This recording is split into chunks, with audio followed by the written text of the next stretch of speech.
I grew up in Albany, Oregon. My father had served in the Navy. My grandfather served in the Navy. I never learned how to swim, so being on a ship around water wasn't something I was interested in, and so I looked at the Army.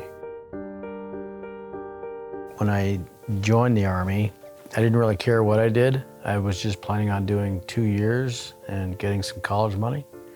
And so those types of jobs don't require a lot of schooling, so it was called Quartermaster Chemical Equipment Repair. It was just a big long name for like a small engines mechanic. When I decided to stay in the Army, I wanted to do something really cool, which work with aviation. Changed my job to become an avionics mechanic in '89. Then the Army asked all those in my job to go change their job because they had too many staff sergeants in that particular job field. So they gave me a plethora of different choices with only one available. That's kind of how that worked. And so I went to school to be a Chinook helicopter repair, and then recruiting duty came up. And so the Army asked me to be a recruiter, but I found success in it. And so they obviously want folks that are successful to stay on recruiting. So I did 2 more years of recruiting and then retired at 20 years and 8 days. When I saw a recruiter, I thought they had the easiest job in the Army. You get to sit in a nice, comfortable office and drive a government car and buy people lunches and have a great time. It wasn't until when I became a recruiter I found out, well, that's just the surface of what it is. Recruiting's all about making lots and lots of phone calls, of calling strangers, asking them if they'd like to consider joining the military, and then out of all the bunches that you talk to, maybe finding just a few that might be interested in talking more, and then finding even fewer that are qualified, finding even fewer that could actually join to do the job. And so it was a very busy 5 years of my life being a recruiter.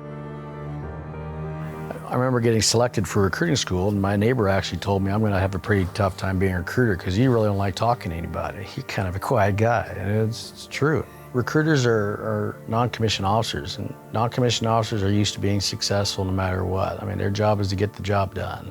And that was my mindset. Regardless of whatever I'm being asked to do, even if it's totally outside my comfort zone, I'd still want to be successful. When I got to school, like the first week, I looked at my instructor and I asked him, how do I be successful as a recruiter? Gave me some advice I've never forgot ever. He just said, learn to talk to everybody. And so I took that to heart.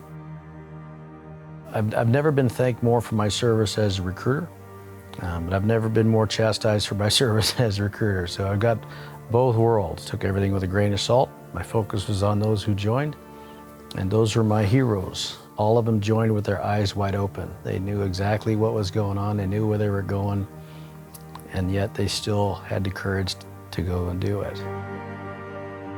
I cherish a lot of those kids. A lot of them I still keep track of today, and the cool stories. I mean, I remember a lot of the kids I put in just because they weren't a number. They were someone that I helped, gave advice to. Retirement was really, really tough because my whole identity from 1992, when I got promoted to sergeant, till I retired in 2007, I was known as Sergeant Strupith. That was my whole identity. I'm Sergeant Strupith.